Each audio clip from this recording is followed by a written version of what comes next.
नमस्कार, स्वागत है आप सभी का आपके अपने ही चैनल एजुकेशन स्टडी पॉइंट पर।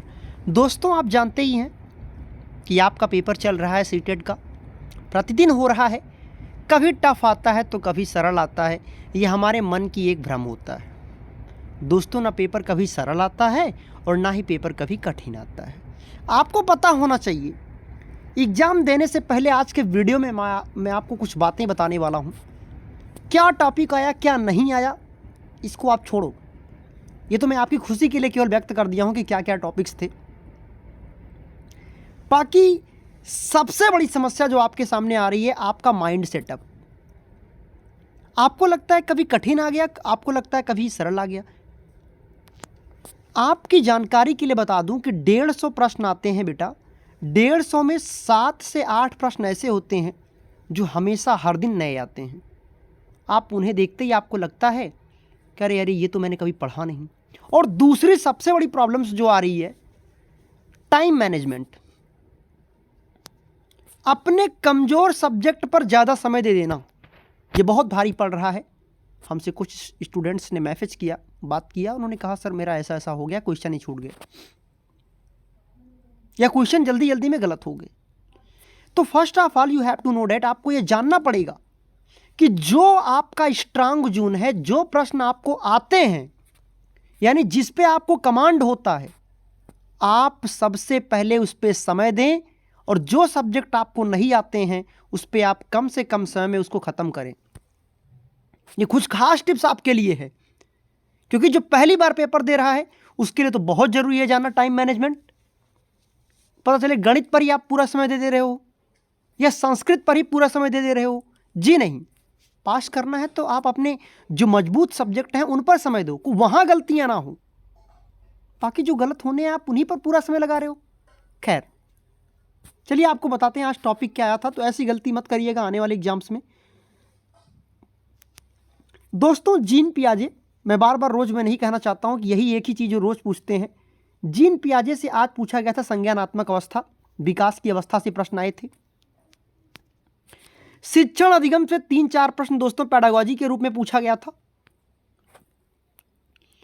बुंदेलखंड के दोस्तों नृत्य के बारे में पूछा गया कि बुंदेलखंड के लोक नृत्य क्या हैं। मैंने आपके सामने यहाँ पे ले आया हूँ बरेदी, होली नृत्य, जवारा नृत्य, आदिवासी कर्मा नृत्य, सैरा नृत्य, रावला, राई, कानड़ा और ढिमरी। तो ये नौरता, ये कुछ खास पॉइंट है, इनका स्क्रीनशॉट ले लीजिएगा। और ज़रूरी नहीं है कि आप वाले में यही आए। और आज फुल फॉर्म नहीं पूछे गए, मैं आपको यही बताना चाहूँगा।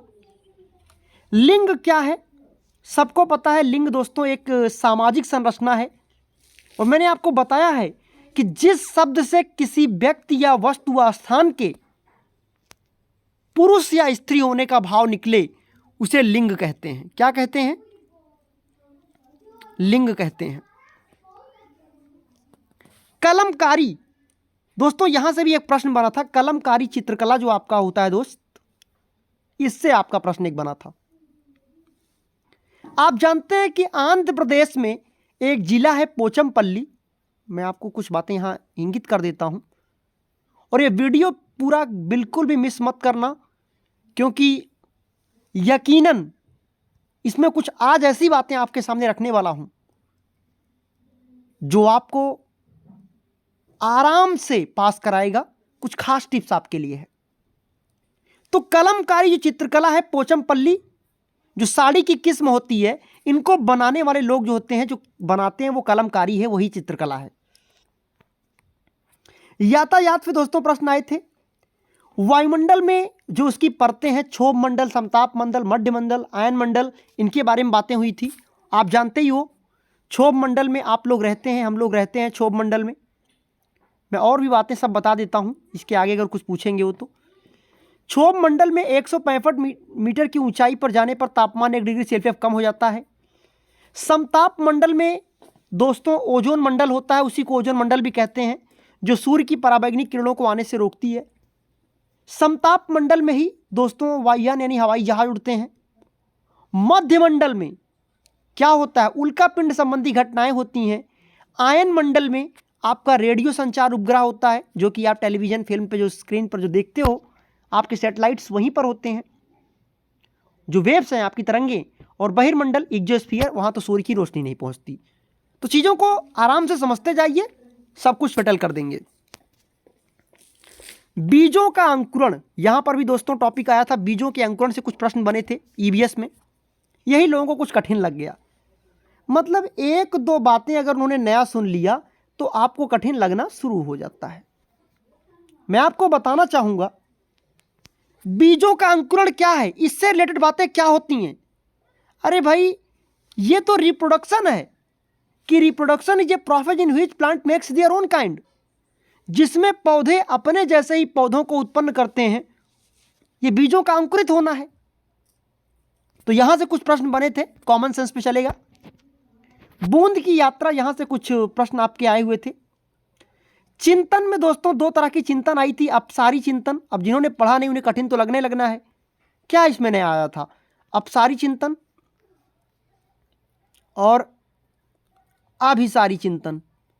दोस्तों जो अपसारी चिंतन मैंने आपको पहले ही पढ़ा चुका हूं। अपसारी चिंतन का मतलब होता है खुला सोच,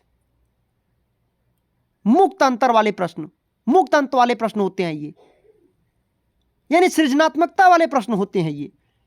अरे भाई, अगर आपसे कोई ये पूछे, नहीं आप ये कह सकते हो जिस प्रश्न के जवाब एक से अधिक हो, मतलब जिस प्रश्न के जवाब एक से अधिक हो वो मुक्त अंत वाले प्रश्न है, और उसी को दोस्तों अपसारी चिंतन का भी प्रश्न कहा जाता है। जैसे कहोगे सर कैसे, हमने कहा किन्हीं दो संख्याओं का योग बताइए जिनका योग 10 होता हो। तो क्या ऐसी कोई एक संख्या है? 8 धन 2 बराबर 10, 5 धन 5 बराबर 10, 6 धन 4 बराबर 10, यानी जिसके एक से अधिक उत्तर हो वो अपसारी चिंतन का होता है। जबकि अभिसारी चिंतन मैं आपको इसके बारे में बता ही चुका हूं, जिसका केवल एक उत्तर हो। जैसे सबसे छोटी प्राकृतिक संख्या क्या होगी, तो 1 होगी, या सबसे छोटी भाज्य संख्या क्या होगी, तो 4 होगा, यानी जिसका केवल एक उत्तर हो वो दोस्तों अभिसारी चिंतन का प्रश्न होता है।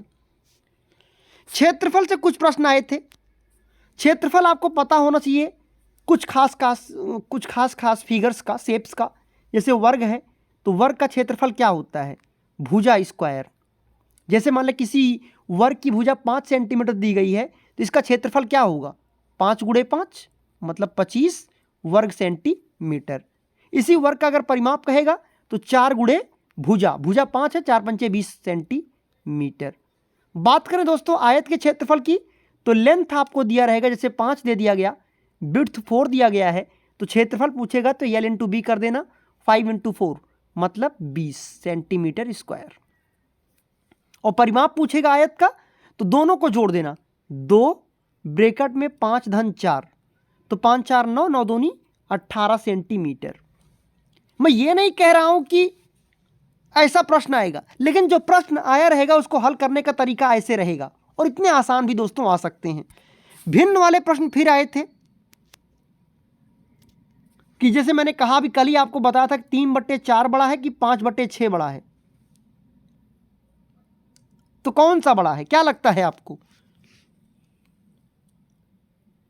3/4 बड़ा है कि 5/6 बड़ा है? तो मैंने कहा सिंपल फिर ट्रिक है, तिरछा गुणा कर दो, तो 6 तिरिक 18 और 4 पंचे 20।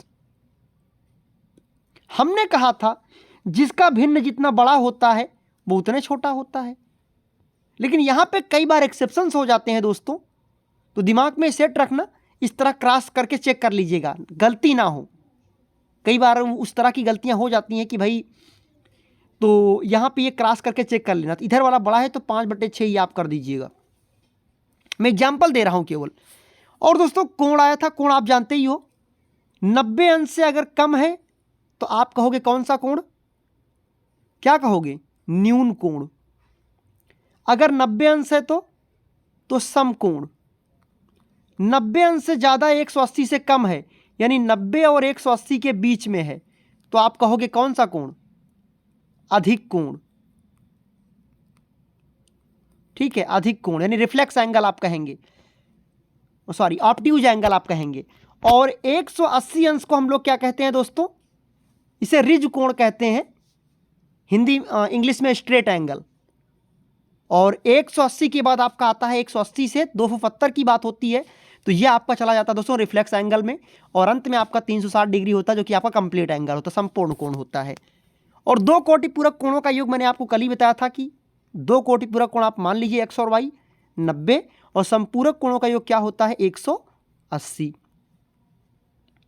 अगला क्या इस पॉइंट आपसे पूछा गया था दोस्त, प्रत्यय आपसे पूछा गया था। हाँ, एलसीएम और एचसीएफ ये आपको निकालना बहुत अच्छे से आता है, तो मैं इस पर चर्चा नहीं करना चाहूंगा। नहीं आता होगा तो कमेंट सेक्शन में बातें अपनी भर दीजिएगा, लिख दीजिएगा। प्रत्यय दोस्तों सत्य प्रत्यय पूछा गया था, और सत्य प्रत्यय पहचानने का मैंने ट्रिक बताया हुआ है कि जिस शब्द के लास्ट में बोलने पर अन अंति अत, अन अंति अत, यह आपको बोलने पर लगेगा। जैसे पठन पठंती पठत, लिखन लिखंती लिखत, तो जानिएगा वहां पे सत्य प्रत्यय होगा। प्रत्यय के लिए वीडियो आपका बना हुआ है, एक बार रिवीजन कर लीजिएगा। वाइगोत्स्की कोहलबर्ग आप डेली जानते हो, इसके बारे में एक्सप्लेन करने की कोई खास जरूरत नहीं है, यह आप जानते हो कि ये डेली पूछे जाने वाले प्रश्न हैं। एनसीएफ से दोस्तों 2005, यहां से बार बार मैं कहता हूं एक पेपर नहीं, कई हर पेपर में 20 से 25 प्रश्न एनसीएफ से ही लगभग, यानी जो पैडागॉजी का बनता है। नैतिक विकास वही आपका लॉरेंस कोहलबर्ग, और संज्ञानात्मक विकास आप जानते हैं जीन पियाजे। तो खैर ये आपके लिए शुभकामना है जो लोग कल देंगे पेपर। लेकिन आपके लिए जो मैं खास टिप्स बताने वाला हूं वो टिप्स ये है कि पेपर को हल करते समय जो आपका स्ट्रॉन्ग जून होगा, यानी कि जो सब्जेक्ट आपको आते होंगे आप उन पर ज़्यादा समय दें, और वहां पे आप अपने आप को 90+ कर लीजिए, और जो कमज़ोर सब्जेक्ट है उसको लास्ट में रखिएगा। जो समय बचे आप लास्ट में उस पर लगाओ, ये मूल मंत्र है, आराम से 100+ हो जाओगे यकीनन। और ये गलती जो करते हैं यकीनन लास्ट में फंसते हैं। तो हमारी शुभकामना है आप सभी के लिए कल के एग्जाम के लिए, बेस्ट ऑफ लक सभी को। तो वीडियो वॉच करने के लिए बहुत बहुत धन्यवाद, थैंक यू सो मच। आपकी जो समस्या हो, जो भी प्रॉब्लम्स हो, कमेंट सेक्शन में आप लिख दीजिएगा। और बाकी चैनल पे अगर आप न्यू हैं, नए जुड़े हैं, तो सब्सक्राइब करना बिल्कुल मत भूलिएगा, वीडियो को लाइक कर दीजिएगा, शेयर कर दीजिएगा। बाकी धन्यवाद आप सभी का जुड़ने के लिए, थैंक यू सो मच, बहुत बहुत आभार, थैंक यू।